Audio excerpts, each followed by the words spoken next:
So, ito na yung niluluto ko. Nagpakulo ako ng shrimp sa Sprite. Hunaan natin yung apoy kasi masyadong malaki yung ano niya, burner niya. Ayan. So, itong countertop na to, itong cooktop, ayan. Tama ba? Ang bigkas na Hyundai, ano ba? So, Lazada ko lang binili yan. Working properly naman. Kasi ito yung range hood niya. Pwede natin buksan yung ilaw na to. Ayan.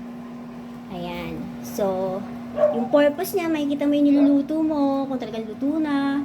Tapos, ano niya yung, nahihigop niya kahit paano. Actually, pwede ko naman buksan tong pintuan. Oo. So, ikat ko muna to. Kasi ano ko na lang, edit ko.